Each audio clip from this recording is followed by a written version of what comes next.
Hey guys, it's Sharon from Digital Nomad Quest, and today we're going to talk about the pros and cons of blogging.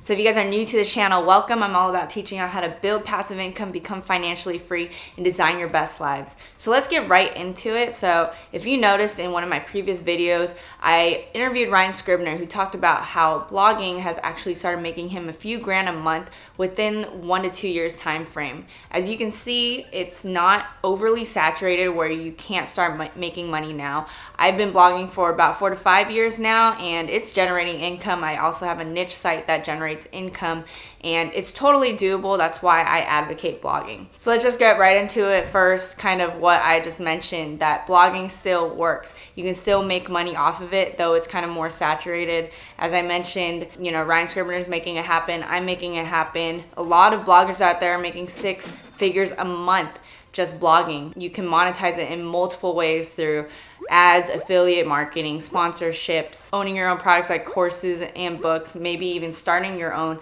service or an innovative product that is relevant to your niche. There are many ways you can start making money off of blogging, and it's totally doable still. Number 2, I would say blogging is very good for people who are obviously interested in writing and is able to crank out articles quickly. So if you're interested in that, I think it's a pro in the sense of it is going to do really well for you if you're able to be consistent with it. If you enjoy writing about the topics you're passionate about, you're going to do really well on blogging. And then that leads me to number 3. If you are more introverted, blogging is great for you. So like for me, I am a bit more introverted. I do enjoy doing the YouTube thing, but obviously it requires you to be on camera. Podcasting requires your voice to be heard, but like writing, you could be totally behind the scenes just blogging. You don't even have to show your face on the blog. So I feel like there are 2 different blog styles. One features like a thought leader in the platform where they're trying to put their personal brand out there and they're trying to show their face.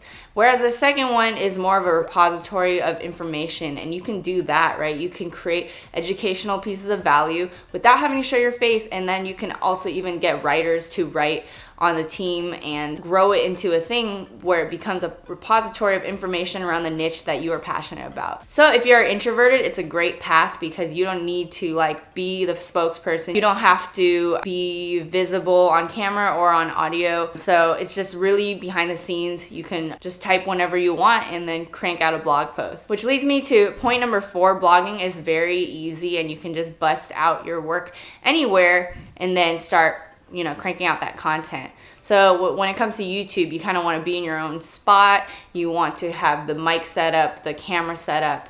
You will have to do some post editing. It's a lot more involved. Whereas like blogging, you can go to a cafe and then start typing, and it's just a lot easier. And that's one of the points Ryan Scribner talks about on the interview. So go check that one out. There's a lot of educational content there to learn more about blogging and affiliate marketing. Number 5, a pro is you'll inevitably learn a lot around online marketing and design and UX. Like no matter what, you're gonna realize that blogging is not just about writing. So you're gonna learn a lot about doing email marketing, how to get leads, and then designing your blog to be aesthetically pleasing as well as navigable so that like users will understand how to navigate it very concisely and clearly. So that's gonna be like a lot that you learn.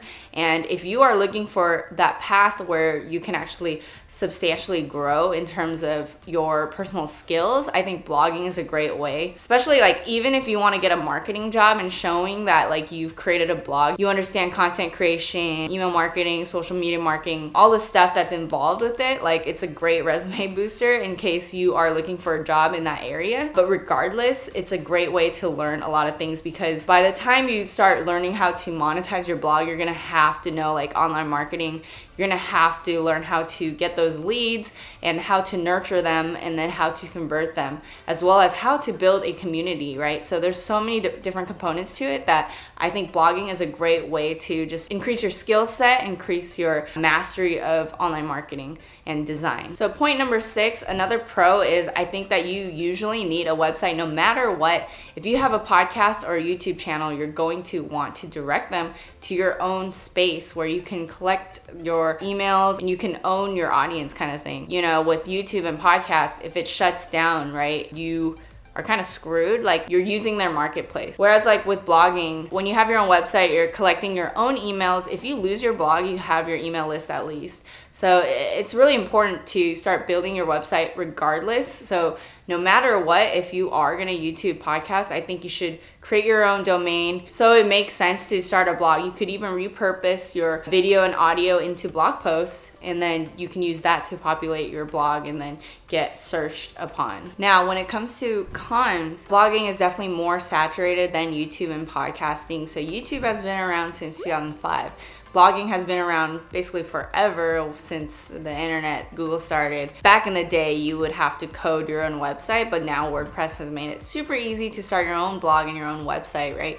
But it has been around forever. So obviously, because of that, there's gonna be way more bloggers out there versus YouTubers and podcasters. So it can be harder to make money off of it and get traffic on your website. It just depends if you're good at keyword research and Pinterest, which is to my next point, number 2. I guess the con would be that you would need to learn keyword research and Pinterest and more advanced skills to be able to get traffic on your blog. So those are 2 great ways to start getting traffic on your blog, which requires that education of how do you do that. Whereas I would say YouTube and podcasting, you don't need that knowledge as much. YouTubing does have its own SEO type of thing to like learn, but ultimately blogging, it's like way more crucial that you learn how to rank for certain keywords. So to both of those points, right, being saturated and having to learn those things, I can twist that to be pros too, because when it comes to the saturation, it still makes money. Obviously, Ryan is making a few grand a month